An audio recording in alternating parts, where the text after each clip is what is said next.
Hey, it's Tom, And Rumble. and this is the happy hour. So, we're back from a little 2 week break here, much Mm, needed 2 week break. yeah, it Um, was a nice break. yeah, definitely needed a break. But it's good to be back. I think we're gonna be mowing through here, at least a bunch of episodes here. Yeah, we need So, to get our nose to the grindstone here and start pumping some things out. A lot to discuss this week.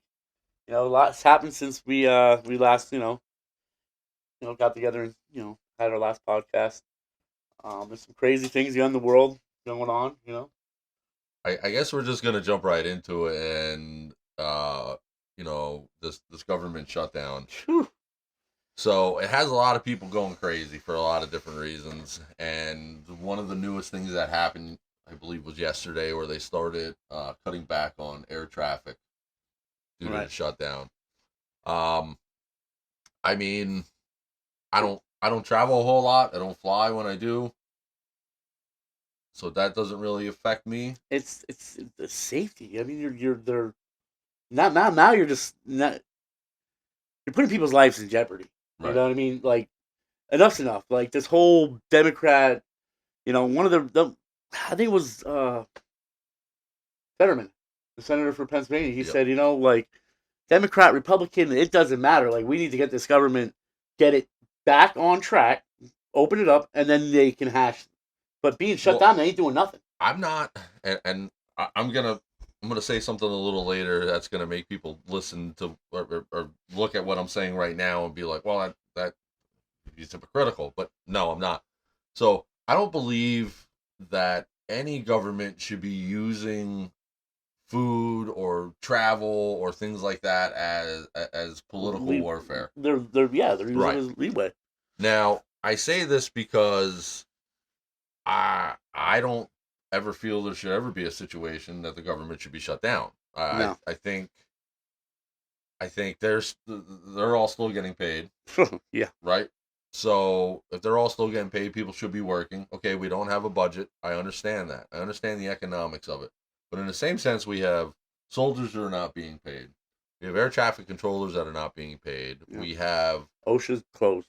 So right. like We have necessary government programs that are now not being funded. right.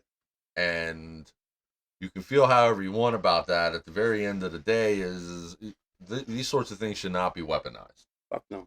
Fuck no. You know, and I think one of my biggest things is, and I have two feelings on this, so bear with me. And this might seem like it overlaps and doesn't make sense, but it's fine. This is how I feel about it. We're gonna get into the SNAP benefits.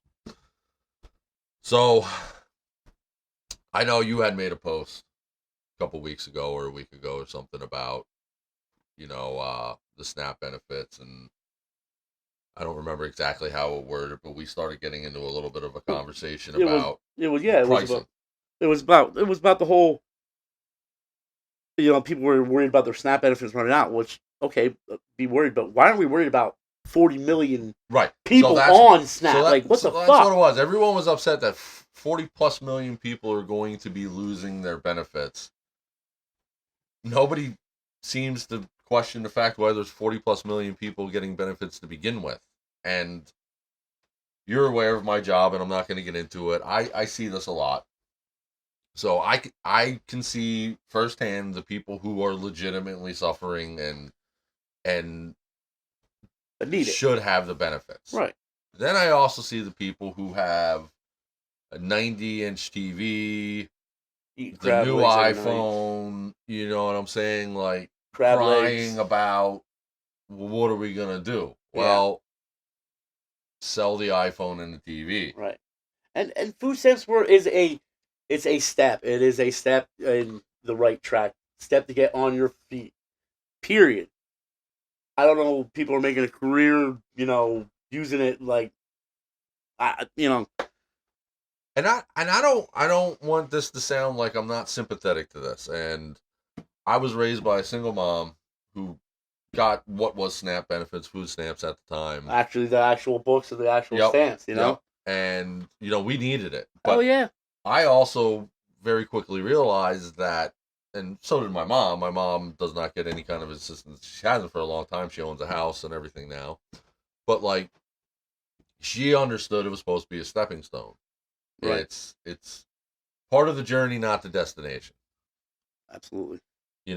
So now we have people crying and melting down that they're gonna starve and all this stuff. And look, I don't ever want to see a child Go go without. through it.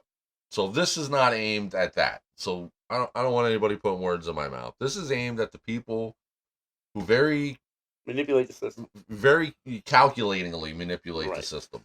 You know, they're about ready to get thrown off of food stamps, and then what happens? They have another baby, and then Right. they're not allowed to work. And You can't work when you have a baby. You know.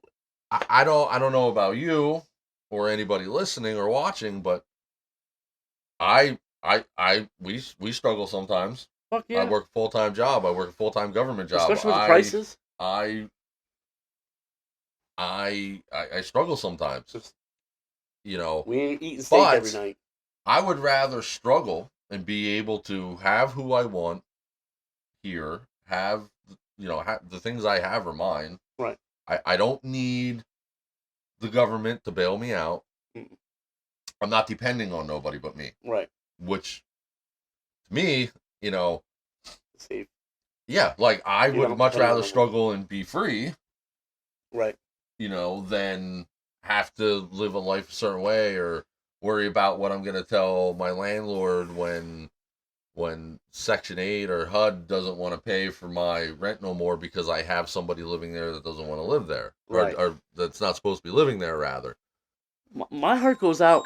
Oh, jeez. I'm sorry.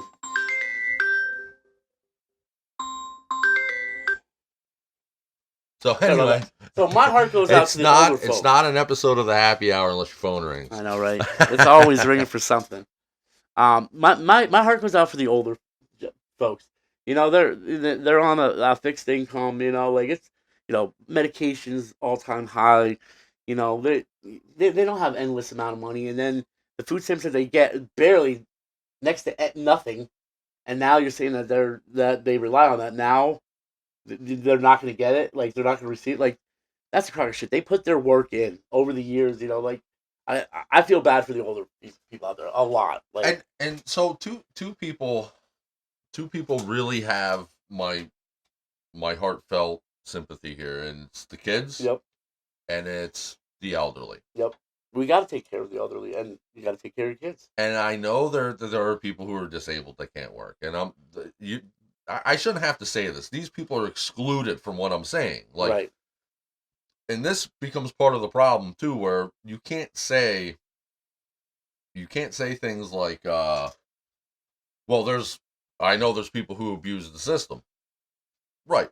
Me saying that is not saying everybody who is getting assistance is abusing the system. I understand that there are people who genuinely need it. Right. If you have to question what I'm saying, that means you probably don't need it. Yeah. Right. If you're sitting here thinking, well, is this guy talking about me? Is he calling me this? Is he saying this about me? Yeah, you probably don't need it. If you legitimately need it, you're disabled, or, I get it. Like, you might have a kid and you're not prepared for it, or you might be in an abusive relationship and have to get out, and this is what's available to you, by all means. But within a certain amount of time, you should be able to figure it out and be able to not be dependent on anybody. Right. And, I had this conversation the other day with somebody at work, and it's like, no, I'm not sympathetic to any able-minded adult that is dependent on the government crying about their SNAP benefits. I'm concerned and upset that my Social Security is constantly being dangled over my head, that when I become retirement age, I might not have it. Yeah, and I'm really. paying and we're for paying. it. Right. Right. So, yes, I'm not sympathetic or empathetic towards your situation if you are able-bodied and you just choose not to work. If that's what this is, then, yes, I'm talking about you. I'm not talking about the people who legitimately need it. Yeah, that's off the table. If you need it, right, that's what it's there for. If you're gonna abuse it, well, then you know what, you're a piece of shit. Yep. And the thing of it is somebody asked me during this course of this conversation, well, how do you solve this problem? And I'm not going to get into how you solve it. There's 1,000 different ways. I can tell you what the problem is. The problem is it's a blanket program. And they look at it like, well, we know the majority of people aren't abusing it. Okay, and that might well be true, but the majority of 40 million people is 21 million people. Yeah. So you could potentially have 19 million people abusing this system. And I know what you're going to say. Not everybody gets full benefits. It's based on your income. Yes, I understand that. If you are working and you are paying taxes, I ain't got no quarrels with you for you getting SNAP benefits or anything. You're helping offset your costs to the system. Right. I am talking about the people who are able-bodied. Okay? I don't want to hear I can't afford childcare. Okay? Because at some point, that kid turns 5 or 6 years old and they go to school for 6, 7 hours a day. Well, that's when they have another baby. Right. So this is what I'm talking about. This is what aggravates me. And I'm not saying don't have kids. What I'm saying is don't do things like having kids that you can't afford. Right. It's become a career choice. It's become a lifestyle. I mean, it is. You're pretty damn good if you're able to manipulate that. The system. You're pretty smart to do it. I mean, it's work. You're putting in work to actually get something for free. And I say this all the time to people I work with, my coworkers. If people were to put in as much effort into doing something constructive as they do is trying to dupe the system or trying to manipulate the system, you got it. We would have a lot more astrophysicists in this world. We probably wouldn't have to pay for power anymore because somebody would have probably developed, they already did. Quantum power somewhere. Well, they already did. Tesla did it. Right. But what I'm saying is we would already have these things. Right. If people put as much effort and thought into being constructive and a well member of this blessed society. I don't say this with any animosity because if that's the lifestyle you choose to live, good on you. I would hope that you would want more out of life. I would hope that you would want more for your kids. Right. But now here's what happens. The amount of money I have to buy food with is unchanged. Yeah. Yours changed. This is the difference. Yeah, but there's some weeks that I'm sitting there like electric, food, rent. Oh shit. Well, I guess listen, I'm eating hot dogs and I think everybody does it now. So for me, it's a little bit different than you. Like I have kids, right. But I also now have a second income. Right. You're my wife. Oh, I thought it was the OnlyFans. No. so my wife. I'm gonna look into that OnlyFans. My wife has been helping out a friend's restaurant. We'll get into that a little bit because I don't know if you saw it. Our podcast was actually part of something they did. Oh, cool. It was very short last minute, which is why I didn't get a chance to talk to you about it. Oh no, man! It fell into my lap and I took it. Oh, because they're friends of ours too. Hey, cool. So, and I know you go there to eat sometimes. Where? The eatery up in Jim Thorpe. Oh, absolutely, yeah, dude. Yep. Awesome place. Eatery Jim Thorpe, go there. That's some things Eatery Jim Thorpe, go there. Awesome breakfast. But it's like, thankfully, some opportunities came my wife's way. She's starting a business and things like that. So, like, my dynamic is a little bit different. And here again is where I say, like, okay, yeah, I have kids. I've been working every day since 16, full time. Yeah. You know what I'm saying? I went to school and worked almost a full-time job. I worked 5 nights a week and did other things. So I'm not here to disparage anybody. Maybe these people... I work 80 hours a week. Right. Every day. Right. What I'm saying is maybe these people don't know the other way. Well, maybe. I mean, sure. I mean, they can come to work with me and I can show them. Right. I said to, like, one of my talking points this week has been, this is the best time of the year for this to have happened. And they're like, why? It's Thanksgiving. How are we going to afford Thanksgiving? Well, because everybody is hiring temporary or part-time positions because the holidays are Oh, coming. absolutely. FedEx, UPS, FedEx, Giant, yeah, Walmart, Lowe's, anywhere you look, somebody is okay. So maybe it's only a 2 or 3 month job. Okay, I understand it, but your benefits are going to be kind of wonky for a while potentially. So hey, go get a job. You know, zero money or some money. some money is always better than none money. Yeah, but when you're manipulating the system and you're getting cash and this and that and Right. third and And and that's the whole thing about this, and that's what we'll go on to that. What they're doing is they want. My understanding is the Democrats want X amount of money for illegal, nonsense. for nonsense, for dumbness, which is so you're gonna starve your people to get money for people that don't belong here. Are you? Is there? Are you mental? Like Well, so here's it drives me fucking bananas. Here is my point. Okay, so this should have never been a thing. Never. Okay, so if you want to shut down parts of the government that are non-essential, and I'm not going to sit here and say which ones are or aren't, because I'm not trying to say anybody is more significant or less significant than somebody else. But you can't even go to a U.S. park right now. so for like your anti-poverty programs and initiatives, you should never be choking that out. Absolutely not. Right? You should never choke that out. You should never safety wise, right. never. You should never be using people who need your help as pawns. That is a very Evil. a very communistic way to do things. Evil. As much as liberals want to say, "Oh, we're anti-fascist, we're anti-communist," da, da, da, da, do a little research here.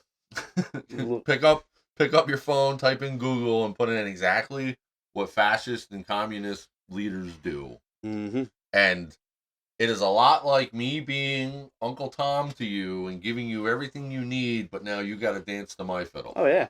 And the minute I don't dance to your fiddle, then you go, whoop! I'm taking out a leg. You son of a bitch.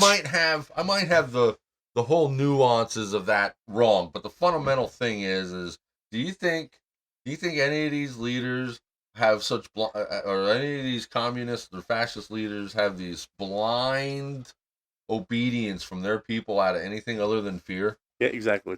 You know what I'm saying? Exactly. Like, and then that's the greatest. I mean, for how long Democrats have been going in and they come up with a problem and say, hey, we're going to create, they create a problem and we're going to solve that problem that we created this problem and we're going to solve for you guys. Right. So that's what they're doing right now. Right. That's my other thing is you're not a hero for creating the problem you just solved. Exactly. You are the guy who created You are the fucking problem. Right. And then, don't get me started, just say it's just and I hate to say it's all Democrats. It's not. It's not all of them. I want to make my feelings clear too. So I think there are some very good Democratic politicians. Absolutely. On every level of government. Right. I think there are some really great Republican politicians on every level of government. I also think there are some really terrible, shitty politicians on both sides. I say it like this. I'm not Republican. I'm not Democratic. I am in the middle. I'm for fucking America. Right. I'm for American fucking people and American families. I live in the middle. I have some very Republican or conservative viewpoints. Right. I also have some very liberal and democratic viewpoints. I think the best leader is going to show the best qualities of both. I think we should abolish freaking Democrat and Republicans there should be no years parties. ago. So there should be no parties. Right, there were no parties years ago. So here's what happens, and we open the floodgates, and yeah, so I mean, we're it's, going. It's one so thing that's here's how it goes, and this is why we were in a government shutdown. So I don't believe in electing teams of politicians to rule the government. I believe in one government. Well, not only that, so now I voted for Team Blue, and now they're choking everybody out. Or I voted for Team Red, and whatever. Well, we're not. I don't want to vote for teams. I don't nope. think. Let's just compare our teams, our NFL teams. Well, I'm the dream team. Right. Let's just compare our NFL teams. You're a Carolina Panthers fan. I'm a Philadelphia Eagles fan. I don't believe every player on the Philadelphia Eagles is the best player at their position. I'm sure you don't feel that way about the Panthers either. No. Right. But I'm sure if we could handpick 22 players from both teams, we could win a Super Bowl. Probably, maybe, yeah. That is what I want our government to be. I don't want to feel like I have to vote because I voted for this guy. I have to vote for everybody on that side. Right. Or, you have to, like, look what New York, I mean, I guess, I don't know. If this is going to be, this might sound racist, but God damn, does nobody remember 9/11? And then look who they just fucking voted into. I don't inherently think that that's going to be any bigger. Listen, I don't think that's going to inherently be a bigger problem than anything New York has ever had to deal with, anyways. Here's how I feel about it. So this is the beauty of American politics and the way the governments are run from borough or town or city to the presidency. I think it works better at a local level. Yeah. Okay. So at a local level, we're not. I'm not going to mince words, and this can sound however I want. New York is a very liberal city, as most cities are. Right. And you can view that however you want. You can try and analyze and dissect that, put it under a microscope, and try to find fault in what I just said. But the reality of it is, by the New York City, right, is very liberal. But what I'm saying, all cities are liberal. All major cities are liberal, and that's pretty much because of the makeup of the city. And that doesn't mean anything other than fact. You show me one city that is not at least half liberal, I don't know what to tell you. Even I'm sure there's cities in Texas that are the bigger cities are liberal. Maybe. I think so. I'm pretty sure Dallas is. I heard but anyways, my point is this. So I think having being those people are electing people who they feel best fit how they want their city to be run, and I think that's great. And I'm not going to sit here and say anything bad about who got elected to mayor of any city anywhere. I will. I'm not, because I will. You're the ones who have to deal with who you just elected. Yeah, what the New York City mayor elect does is not going to affect me. All the girls are going to be wearing freaking masks, and but what I'm saying is that doesn't affect me. No. Right? They voted for it. They're going to get what they asked for. Good, bad, whatever. Ugly. Right. I'm not saying it could be really good. It could be. Right. Maybe. So doubt it. What I'm saying is this is kind of outside of that. That is the last real place where individual votes matter. I anymore. mean, fucking the New York Yankees, bro. And now look at who the governor is. The Yankees, bro. Right. Come on, man. But my point. Tony Soprano, bro. My point is this. Come on. Once you start getting outside of local government, your vote means less. Your needs and your wants are going to be less and less represented the farther up into government you go. Okay? So that being said, we're going to do a knock on this. We're going to start closing it down, though. What? I don't know. I think we're going too long on it. Oh, maybe not. I opened up the gate. You know what? Opened the gate. I did. So you know what? So, it's going to be an all-out war. So what I'm saying to you. What I'm saying is now you got me all. Well, we're going to spend 5 more minutes on this. What I'm saying is, how do we fix this? How do we fix it? Well, having parties is not going to fix it. Right? Because we're not voting for who is best going to serve us. We're voting more so out of, I don't like that guy. Right. So I'm voting for that guy. So what they're doing with, taking everything away from us, everything shut down, whatever, why don't we do that to them? Well. So until the government is opened back up, y'all motherfuckers ain't getting paid. Right. Well, and let's see how quickly it opens up. You just got paid, right? Yeah, because I worked. Did the tax dollars come out? Fucking ain't right. Yeah, the fucking ain't right. Why am I paying taxes if all you motherfuckers ain't working? Exactly. You know why? Because that money's sitting in the bank collecting interest. Yeah, you know what? So then I'm going to go into my HR department tomorrow, on Monday, and I'm going to say, you know what? Government's closed up. I want to put a hold on my federal income tax, taken out. You know what they're going to tell you? What? not happening. Yeah. You know, I'm gonna write a letter But to sum to this who up, this may concern. You are not getting any more of my money until you open up. P.S. You suck. but to sum this up, you know, I'm. Do I think there are people who don't deserve the benefits that they're giving? Absolutely. Do I think we should be using food No. as a weapon of politics? No.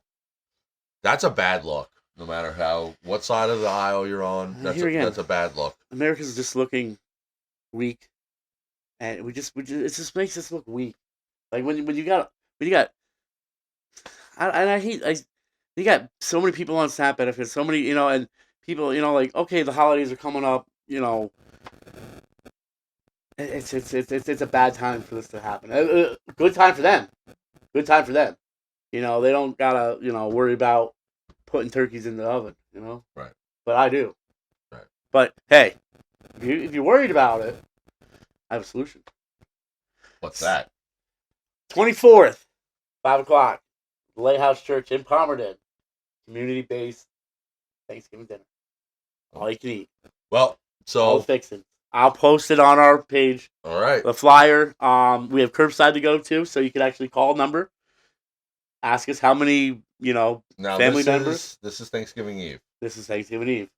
I would suggest that everybody listening, instead of doing takeout, actually comes, because I believe both of us are going to be there helping out this year. Yes, we are, and it's so. One of my good friends, he races motorcycles, drag racing.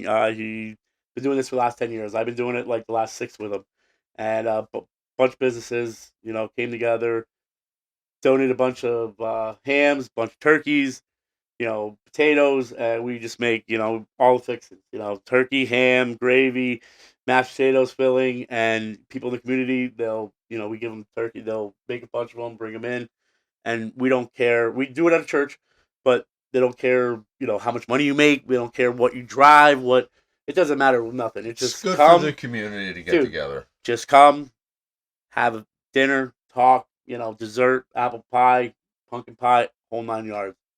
You know what? And for what? Nothing. Zero. All I ask is come hungry and eat. And take fellowship with your neighbors. No, that's awesome. Yeah, I know you've been doing this since I know you. Yeah. You've been going down, yeah. and I it feels good to give back a little bit too. Now I will say one of my buddies was in crisis mode. Not really crisis mode, but he had something come up. So I will be on call Thanksgiving Eve. But I'm still I'll be there. If they'll have me, I'm still willing to come in and help out. Yeah, no, I'll be out there. We'll be deep frying turkeys out in the parking lot and making mashed potatoes and whatever needs to be done. Pretty much do. It's a good. People.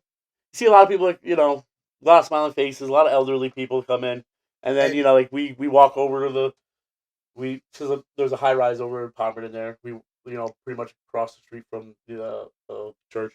So we usually walk. So the high rise is. Is that where you're on call? Well, the high rise is one of those places that I work. Oh well, we walk like 50 meals over to the people. Palmer House. Yeah, yep. We walk them over there. Some people can't make it out. Which is fine, and that is almost all. I'm pretty sure that is an elderly high rise, anyways. Right. It is. Now that I think about it, I'm not usually there. I do work for the agency that owns it. Right. But yeah, I mean, I just wanted to put that little plug. If people are, if you're out there, worried about what you're gonna, bring the whole kids, bring the family. Hey, don't worry about it. We got it. Leave the hard work for us. Sounds good. Yeah, I'm looking forward to it. Yeah. It's kind of one of the cornerstones of our podcast is we want to be helpful and more community based, right? Community based.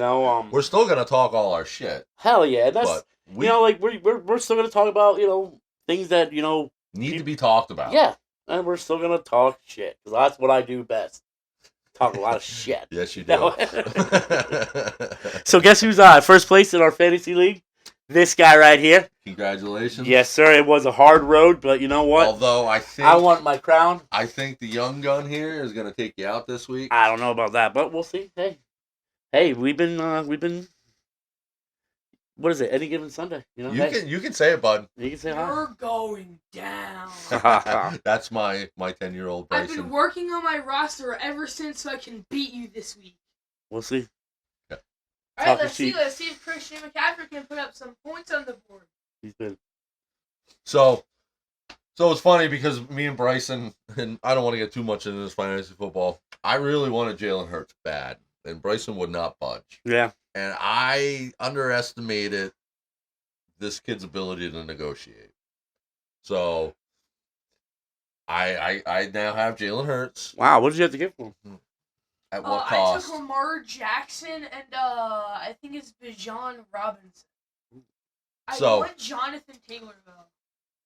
He wanted Jonathan Taylor, and he was not getting Jonathan Taylor. Yeah. I didn't need him that bad. I have Patrick Mahomes as my quarterback, and he's always consistent. You know. Why did you need another That's why one? you're lucky because you got that quarterback that. Because depending on who they play from week to week, Jalen Hurts might outscore him because he also has rushing touchdowns. With the tush and push. Because right. The thing is, the reason why I wasn't gonna budge with that trade is because nobody can do the tush push like Hurts. Okay, Bryson, thank you. So, anyways, he was not coming off of really raking me for this, but I wanted Jalen Hurts, and he had J.K. Dobbins, and I'm set. I have Jonathan Taylor, and I have a set team. So I ended up having to trade him, and I'm kind of regretting it now. Bijan Robinson and Lamar Jackson for Jalen Hurts and Lamar Jackson's J.K. pretty Dobbins. good. I mean, because he's coming. I don't. Here's the thing. You don't start him. I didn't start him. I was starting Bijan Robinson at the beginning of the season, and then he kind of fell off. Right. So I don't know that I had since gotten Jonathan Taylor. So could be a move. I probably wouldn't start Bijan Robinson for the rest of the season anyways. Mm-hmm. You got Jonathan Taylor. Right, and now I have a backup for a bye week should I need one at running back with J.K. Dobbins, who's been pretty consistent. Right. But we were 2 or 3 days back and forth about this trade. Actually, no, it was one day in the morning for school. You were like, "I have a trade for you." Yeah, but and then when we got home, we finished the negotiation. No, it was the next day. Oh yeah. So it was 2 days.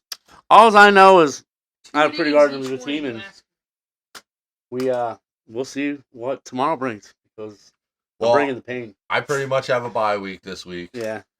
And I guess somebody else dropped out because they couldn't hang. So Alyssa has a bye week this week, essentially. Unless he has a change of heart and does his team. Yeah, we'll see. But not really. The real game for me is you and this guy. He's been on a tear. Yeah. He's been on his tear. Yeah, he's up and comer, you know. You know, he's been on a tear. His team's. So what do you think? What do you think about the Panthers and Saints this coming week? I think the Saints are gonna beat. Yeah, but honestly, all I gotta say is I got Drake London, and he's been. I don't know who that is. Points on that board. Wide receiver for the Atlanta Falcons, who was initially who I wanted to trade for. So I wanted Jalen Hurts and Drake London, and he wouldn't. Won a game yet? I don't know. I don't think so. Hey, no, listen, this is how I look at it. Everyone was giving my wife crap about her being Dallas Cowboy heavy on offense, but they are the number one offense in the league. What did they do last week? Nothing, but that happens for me. Last week was the worst week I've ever seen in fantasy football. What did I tell you? Murphy's Law. Right. Murphy's Law. It was the worst week I've Dude, had. I was sweating bullets there, and then when I was like, I actually fell asleep, and then I woke up the next morning, and I didn't. It wasn't until like noon that I went on and actually signed on. I'm like, damn, I won. Like, holy shit. Well, I was watching it. I had a vested interest in you losing. Right. Okay, so had you lost, I had already lost, but had you lost, you and I would have been back tied for second place. Right. Had I won, you would have been first. This is the first time all year I haven't been number one in the power rankings. Right. Again. But, loser. You can't count out my wife, who is way more knowledgeable in football than most men. I'll give her that. She's a really good team. It was it came down to the wire. Right. Mm-hmm. So I think it is going to be a very good next. What do we have left? 4 weeks. Yeah. Yeah, until the And then playoffs. after that, isn't that the playoffs or is that when Yeah. the season ends? The playoffs is where it's going to get interesting Yes. because you're not going to win by a fluke week because No. it's actually 2-week rounds. What? So you play the same person for 2 weeks? 2 weeks. So that way, That's crazy. yeah. So it's going to be interesting. You know, you're going to have to win because you have the better team and not because the Somebody to show defensive up. end from Cincinnati, you know, I mean, picked up. Cincinnati? No, Bryson. That's But- what you were saying. But anyways, thank you, Bryson. Thank See you ya, for being Bryson. on the show. Ah! But it's going to be interesting, you know, because I think the first 4 or 5 weeks we pretty much knew who we could count on, and now it's like, yeah. who would have thought that the number one offense would have been shut down by Arizona? Not this guy. I didn't see this I coming. kind of had it, but whatever. I see. You see my I put in the Broncos defense, and they scored me 16. I saw that. That was pretty good. saw But that. other than that, well, it's gonna be good. It's gonna be good. It's gonna go down to the wire, and I just want to say, where's my crown? Well, I want to. let's just remember one thing, bud. You still have not beat me this year. That's 2 weeks, I think. Right, so, but I'm not even the number one team anymore. That's me. You know, I Bryson, you have it right there. So Yeah, I'm looking, and I'm currently down by only 3.25 yeah, points. that's not what I want though. But also, Lamar Jackson, well, in like ranks for the position or whatever, You're on live. You know he's that. number one. But also, Okay. what I wanted to say earlier is that the reason why I didn't take Mahomes is because he was on a bye week. That's fine. So Besides, you I are still have Stafford. okay, Bryson. Thank you. So you are 5-1. Yes, I am. I'm 4-2. Yeah. My wife is 4-2. Bryson is 3-3. Is there He who shall remain unnamed is 2-4. Oh yeah. And the bye week team is 0-6. Yeah. Which they're gonna finish that. All right, thank you, Bryson. See you, buddy. So moving on, while we're on the subject of football, it was a wild thing with the Cowboys player. I forget. Marshawn Nealon or Yeah, Nealon, Nealon. yeah. Apparently he passed away. Okay, thank you, Saw it on a Bryson. video. Thank you. So I still don't know. I haven't read anything into it since yesterday. You might have a little bit more insight on this. So what I'm gathered is there was a traffic stop. Police tried to make a traffic stop on him, and he fled in the car, ended up crashing the car, and then fled on foot. And that was around, I think, 10 or 11 o'clock at night, and then they found him around 1:30 with a self-inflicted gunshot wound. Right. So don't know what transpired, but damn, dude, 24 years old. had the world by the balls. Fucking he's playing a kid's game, making X amount of money. I don't know what you're making, but you're making good money playing, Dallas Cowboys. Right. I don't care if it was drugs, if it was you had an unregistered gun, whatever it was. You take that, slap on the wrist, whatever, do what you. But to take your life, come on. Right. I mean, 24 years old, you still got the whole. Damn, dude. And that was sort of a thing where I was shocked by a couple different things of that. Number one, like just the week before, he returned a block punt for a touchdown or got a touchdown somehow. So I would think he'd be on the top of the world.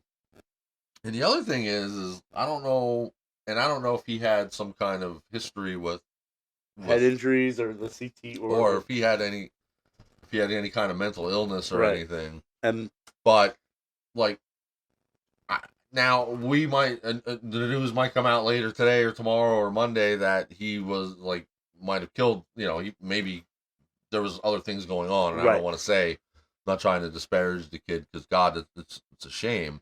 Right. But for me, what didn't make sense is, okay, you're being pulled over by what was it, the Texas State Troopers? Yeah. Pull over, man. What did you do that would warrant this? Like, what are you gonna do? Get suspended a game? Like, I don't understand. But something wasn't right. I mean, maybe he wasn't just right. And I kind of reserved like any kind of real thought onto it until I just didn't have enough information Right. to there had to be, and maybe there wasn't, and I'm not trying to allude to I don't know the kid, I don't know much about him other than what you just stated, but I mean it's a shock. It is. Anytime a 24-year-old loses their life There's is no need for that. I mean, yeah. and that's I know ESPN did a little thing, getting on, back to, our previous weeks is, it's not the norm for guys to say, hey, I'm not all right. Like that's, and we're trying to break that stigmatism. Like, yo, dude, And if we spent a month on that. We yeah, did 4 and episodes on then this this. happens, it's like, dude, if you're not, like if something's wrong, like tell a brother, tell a family member, tell, like say it. It's not no. Who cares if people say, oh, you gotta be a man. Fuck that shit, dude. Fuck that shit. Fuck that stigmatism shit. Because you know what, if you need to talk to somebody, somebody's out there that's gonna talk. Right. And let's break that norm that men can't talk about their feelings. Because like if I have friends, dude, I want you. I want you. If you're thinking anything like that down that road, fucking give me a call, dude. I'll spend hours with you talking on the phone. I'd rather save somebody by talking to them on the phone than having them go down that Right. that No, road. I agree 100%. It's a shame, and it's the world. It ain't getting any easier either. With prices up and shit, just the world's gone crazy. And I get it. We all get it. We've been in those shoes before. It's Yeah. like you just think that where am I going to go from here? Like I have no option. But somehow you always get through whatever get through, and shit that might have meant a lot to you, man. Like just from my past, like fuck shit that happened like years ago. Like I was to the point where I didn't know where I don't even remember the shit that I was worried about then, Right. because it's not I important. I think some people just have a hard time. Relax. I don't know. It, I was talking to one of our elderly tenants where I work, and she's like, "Why is everybody always in such a rush?" Yeah. And I remember saying to her, I'm like, I don't get it either. That's why they don't enjoy life, because they're always in a rush. Like, and I just feel like I look back. I'm looking back at that now, and I did shortly thereafter that conversation too, and it's like like we have no choice but to be rushed. I Like, mean, if you don't rush, you don't get paid. well, I mean, and a lot of things, you're not first in line. You're not first. You're last. Like right. Well, it's like for me, it's not even that. It's like it's just there's not enough hours in the day. it's right. It's just You like wake just up, the way we're structured. Like not us, but just the way like society structures things. Like okay, so you have work from this time to this time, and then you got to come home and you got to eat, and then if you're a kid, if you're in school or you have kids in school, it's the homework's got to get done, and then it's like okay, now we have basketball practice, and now it's time you have to get a shower and go to bed, and just a hamster in a wheel. right. So, like I've definitely taken notice that the days go by so much faster that I'm 45 than they did when I was 25. Dude, I mean, I see those feeds where it was about the young kids like, hey, you want to come back to the '90s? Like going to Blockbuster and Right. like you know before the internet shit happened. Like, dude, things were so just ouch. Dude, summer days would last for like it seemed like the summer would be forever. I can remember being a kid and being bored. Yeah, Okay. Not because there was nothing to do, but because it just seemed like you we ran out of already like did everything yeah. that day. I mean, we would be on the And bikes from like 8 in the morning till like 9 o'clock at night. 8 o'clock at night. and now it's like I'm not saying I never get bored. There are days, and they're very seldom that I'll sit here and be like, man, I'm bored. But it's like I know the day goes by so fast, I don't have a chance to be bored. No, I can't get enough done. Because like my typical day starts. I start work at 8 o'clock in the morning. Right. Okay. Now prior to me even going to work, like my son, we take my son to the bus stop, which I'm affording that luxury. I can get him to the bus stop every morning, and then I can leave for work. So it's like he I go to work, I come home, it's 4:30. Okay, we have to eat between 4:30 and 6:30 a couple days a week because he has basketball practice till 8 o'clock. Right. So it's like, okay, now I get home, it's 8 o'clock. They gotta So rush around and get ready right. for bed and do your homework. So, and which is why he does it before he leaves. So now it's like he can come home and get a shower. But for me, it's like I go to work, I come home, I get a shower, I eat, I go to practice for him. There to 8, come home, get him ready for the rest of his night, get him settled in the bed. By then it's 9 o'clock. Now it's like, okay, now I'm tired, so I might watch an hour of TV, and then I'm in bed. So it's like I don't really have time to be bored because like I feel bad because they'll ask me to play like Call of Duty or Fortnite with them or NBA 2K or whatever game, and it's like, dude, like the day just gets away from me so fast. Like I don't have time to do that, and I feel bad. Like I should never have to sit there and say to my kid I don't have time. But the reality of it is I did spend all day with you. We just didn't do things you wanted to do. Right.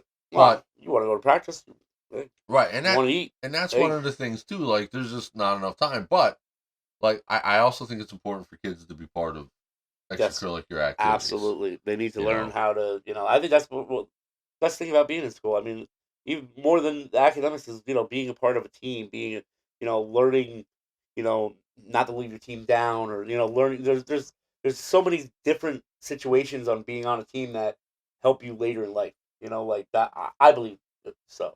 Right. No, and I agree. I think you actually in most instances get more real life skills out of being on a team than you do in school. And I'm not saying school's unimportant. I think school is a sham. School teaches you to be on a time period working. They teach you to be a good worker. That's what it does. School, that's what it does. You wake up, you go to work, you come home, you eat, you go to bed. You wake up, you go to work, come home, go to bed. Same thing. That's what school is, a routine. True. I mean, I'm not. If you want to be a doctor, what do you go to school for a doctor, or do you just go and say, "Hey, doctor, I'm gonna come and shadow you, and you're gonna teach me what you know," and that's what. You do both. True, but you can do a lot without school. Well, but then you also wouldn't have the structure. I told that teacher lady, I don't need this dang school. Is that from Ricky Bobby? I think so. Yeah. And then I kicked her in the shin. No, I told her she had a lumpy butt. Then I pissed my pants. I'm all hopped up on Mountain Dew. But anyways, hey, it is what I mean. You gotta have some structure. I mean, I think kids really strive on structure. Every kid needs a structure. Do. I think humans themselves are very, very routine oriented animals. Right. Well, sometimes they are, but and then they're just me. Like there's an animal in me that I just don't have no routine. I'm just like I just wing it. I'm raw dogging everything. He's just there. You can't control. That's why I work night shift. I just do what I want. You can't control them. You can't even really contain them. Nope. You just gotta hope that all the brain cells are on the same page that day and you act right. Otherwise, you're a maniac. Yeah, I'm just all over the place. I'm like a berserker. I think we're all like that, though. No. Yeah, night shift is hard. Like the older I get, the more I feel like it takes a lot for me, especially a 12-hour shift, night shift. It's rough. I did the swing shift at the same place you worked, and then I actually worked night shift for a while at a Walmart. And I tell you what, what's up? I think it took 10 years off my life. I think it did too. I'm getting gray hair, and I mean a beautiful, lovely mane of hair. That's great. I have nothing but respect for people who work those shifts. God bless you. But and they call it graveyard shift for a reason. Yeah. To put you in the graveyard. Yeah. Yep. But all right, so there's one other thing you want to talk about, I believe. Oh yeah, get a load of this. So we're big. Everybody out, we're big metalheads, and I'm actually excited for this. I don't know if I should be excited or a little like. So I read the interview. I read some of the stuff so Dave Mustaine of Megadeth we all know, well, if we don't know, but so before there was Megadeth, Dave Mustaine was with Metallica Right. for a brief period before they put out their debut album. But they wrote a lot of songs. They wrote a lot of songs together. So Dave, in the first album, Kill 'Em All, he is written as a special thank you or whatever. Right. He has rights to whatever. And there are some Megadeth and Metallica songs that overlap each other. Right. So everybody knows January Megadeth is releasing their final album. Done. They're out of it.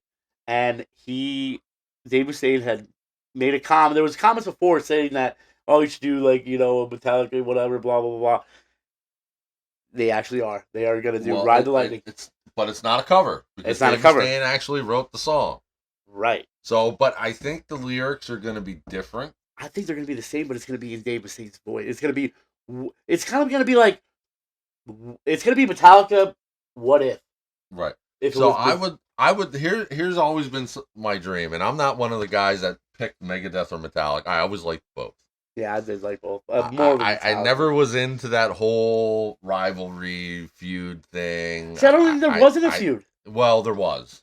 But now Dave said there wasn't, but he's saying that he's a lot of respect. But there was. Because all you got to do is go and search YouTube or Google, and you can see just some of the things that Dave Mustaine has said. And I think Metallica and James Hetfield and Lars presumably. More notably, I think they're the ones that kind of just didn't say anything. They didn't want there to be a feud. And Mustaine, he still does it to this day. Right. He will have to say something about Metallica. He's the one that has had the last word on every freaking step.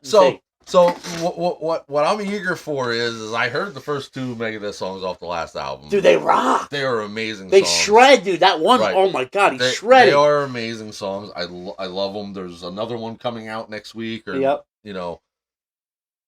always been a Megadeth fan since I got into both bands around the same time. I got into Metallica first, but very quickly, do you understand that Metallica has almost this alter ego kind of thing going with the band Megadeth? Right. But I'm just saying, if you listen, you look at the style of Metallica's first logo and the style of Megadeth's first logo, they're very similar. Yeah, right. They are, and they're just different enough that but if you think about it, they're very similar. They are. The music that they played are very similar. Like you had the thrashy stuff with Kill 'Em All, Ride the Lightning, Master of Puppets, and some of Injustice for All. And the first 3, 4, or 5 Megadeth albums were that same thing. Right.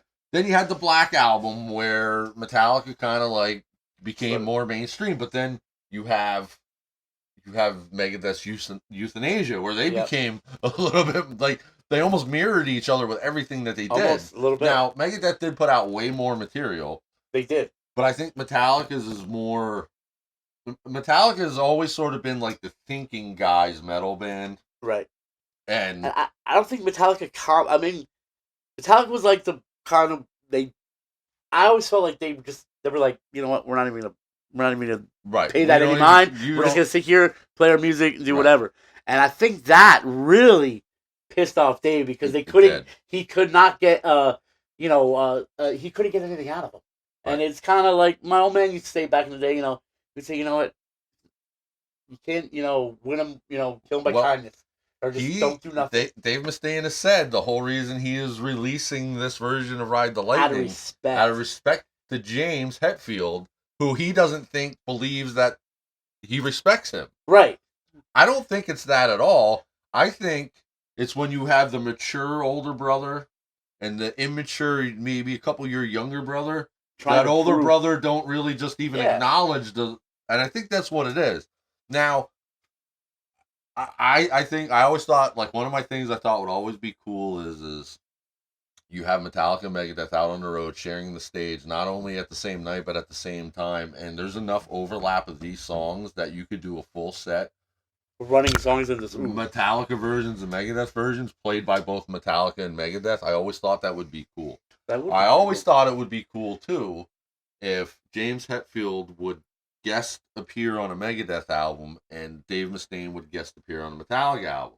And I don't know why that has never happened because Dave Mustaine will tell you flat out that nobody is a better rhythm guitar player than James Hetfield. Right. I know Dave Mustaine does not care for Kirk Hammett. which is fine. I understand it's the guy that replaced you, but I think that would be cool. Or like take James Hetfield and Lars Ulrich. Yeah. Okay, we're starting a new Spin-off or whatever. spin-off band. We still have our own bands. This is a side project.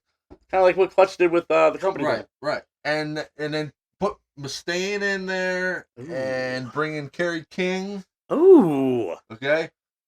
And I would normally say Dave Ellefson for bass, but nobody really wants to fuck with Dave Ellefson anymore because of that whole. Play what about like oh no, jeez. What Primus. Les Claypool. Yeah. I don't know if he would go with that. I don't think he would go, but I think it would be cool to see. I think it would be cool to see like the two founding guys of Metallica, because they play rhythm guitar and drums, and the founding members of Megadeth who play bass and lead guitar. I think having Dave Mustaine, James Hetfield, Lars Ulrich, and Dave Ellefson in a band together would be a powerhouse. Right. Nobody wants to mess with Dave Ellefson though. No. Because of that whole proposition thing or whatever happened there. I don't even know what happened. It was. I don't even really know. Yeah. I just know it was whatever. But I mean, I always thought, for the longest time, why don't those four guys put a band together? They should have. I mean, but they didn't. So my understanding is they just didn't fuck with each other. Well, they didn't for the longest time, and then they did the big three. Yeah. Where they toured together. Right. And I think there was some conflict there, weird kind of vibing. Yeah. Yeah. But all I know is I read that and I was like, holy shit, dude, this is gonna be nice. It's gonna give you it's kind of giving you like a little. I'm hoping it gives you a little bit of a taste of what would have been if it would have been Dave Mustaine. Well, I would love for Dave Mustaine to not be done with music. But I think he's done. Do you know that Dave Mustaine has a side project? I do not know that. It's called MD45. Oh, yeah? One album, long time ago, but it's almost like a bluesy style of thrash metal. It's really good. I really enjoyed it. So when he said, is he done with music or is he done with Megadeth? Megadeth is done. It's dead. Megadeth. I don't know that Dave Mustaine is done. All right. I would love to see him start doing some solos, some other stuff. And there was a point in time where Megadeth was almost done. Yeah. Where they in the early 2000s. Everything was going to be Dave Mustaine solo stuff. Yeah. And then whatever happened, The World Needs a Hero was the album, or The System Has Failed. One of those two albums. Was it around the early 2000s, somewhere around there? Yeah, it was right around that time. Yeah. So when I went to see Megadeth at Croc Rock, and when I got to meet Dave Mustaine, that was shortly after the band was done. Megadeth was done, and then they decided to keep it going. I think he had some kind of injury or something. Okay. Nice. I don't remember exactly what it was. Big ego. I don't get Did that. He flies a plane. No, that's. Oh yeah, you're right. Yep. Bruce Dickinson from Iron Maiden. Yeah, I like Iron Maiden too, but see, Iron Maiden just never got popular like that. Not here, they didn't. No, I mean England, yeah. Right. But like, hey, I would love to see. I would never love know. to see some cooperation. So if Metallica or Megadeth, if you ever come across this podcast, hey, get it together. You're hearing it first here on the Happy Hour. It'd be awesome. You could call it Metallideath. Ooh, Metallideath. Like it, Metallic Death. Or Megalica. Megalica. That's something I heard to do with me tonight. Yeah, baby. How about you come on down and Megalica? I guarantee you that album and that tour would be sold out. Every night. Freaking night. Yeah. And they're all in their mid-60s. Like, okay, guys, you grew up now. Let's get over it. Let's do something. And I know it's easy for me to say. It's hard for me to even, like, when we went to the concert, we were just looking up there and just, motherfucker, they're old men. But here's the but they still rock. I'm shocked, and I think this is part of Dave Mustaine's grievance with Metallica is I can't believe, and maybe it's because they know Dave Mustaine intimately. I can't believe Metallica has never said, you know what? Let's take Megadeth on the road with us. Metallica and Megadeth on a headline. Dude, it would blow the. It would, dude. It would. People Right. would go ballistic. And I know they did it with the big three, you Right. know, but like, could you imagine a world tour? I don't know that anybody could be locked in a room with Dave Mustaine for 2 years. I don't even think his own band members come, which is why he like, you know how many, like, look how many different guitarists and bassists and drummers there's been. He does have a very Megadeth. I think he's a very difficult person, and maybe he's not. Maybe he's a perfectionist. I don't know. My I think he's difficult. Meeting him one time, sharing a few paragraphs of dialogue with him, he is not the easiest person to get along with. I can tell you right now. He's very demanding. If you know, but I mean, yeah, his career lasted almost 40 years, or 40 years or better. He's a master of what he does. I mean, put out over a dozen albums. I mean, I put out all the time. You know. Nobody buys the soundtrack. Fuck you. Damn it. But with that being said, we're out of time. Yeah. We're gonna post some stuff on the Facebook page. Yeah, so I'm gonna post that community dinner. Maybe we'll post the Megadeth songs that came out. We'll post some things up on the page. Definitely. So you guys check it out. And we're gonna get back to the small business once a month. I'm just gonna drop this. This month's business is gonna be A&T Cleaning Solutions. Okay. Okay. We're gonna share them on our page. I think I already have. Nice. And then the eatery. What's that? The Jim Thorpe Eatery. Jim Thorpe Eatery. So I want to get into that before we go. So, good friends of ours, people who run the Jim Thorpe Eatery. Awesome food. They had a 50-50 drawing, and they asked me if I'd be willing to go live and do the 50-50 drawing. So I agreed. They wanted me to do it because they said, "Oh, you like being on camera," and I really don't. I just don't think about the cameras. Right. I just think of everybody naked. Right. So, but if you're in Jim Thorpe, go to the East Monk Chunk Eatery, I believe it's called. I'm sorry, I just know it as the Eatery. So Paula, if you're listening, I apologize. We're going to share them. Great omelets. Yeah, really good omelets. Great food. If you leave there hungry, yeah, you're fucked.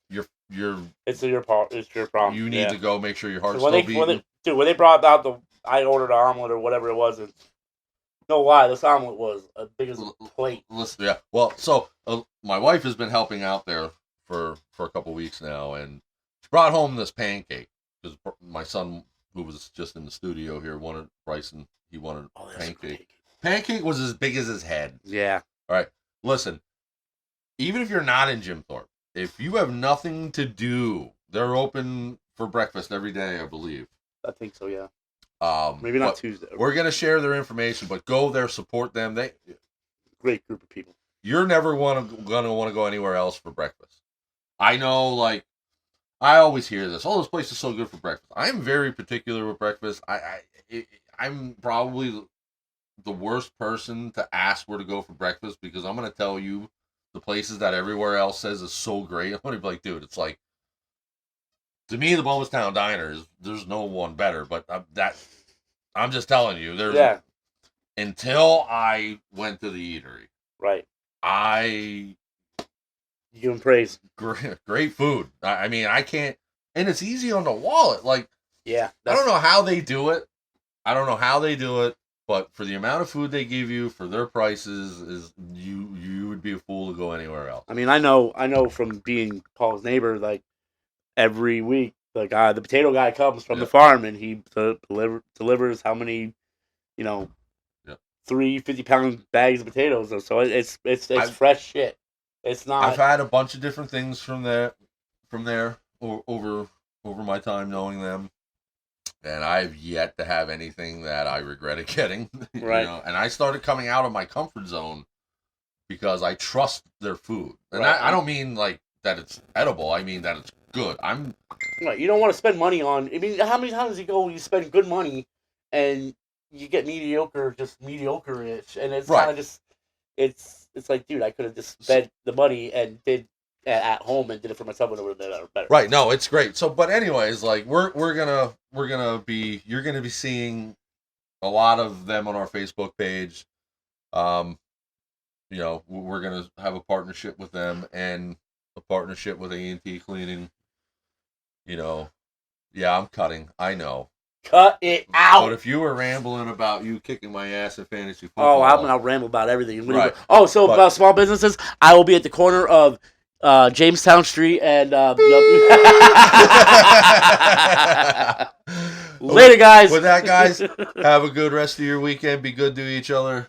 Stay safe. Love y'all. Tom and Rumble. Peace. Can't get it to stop.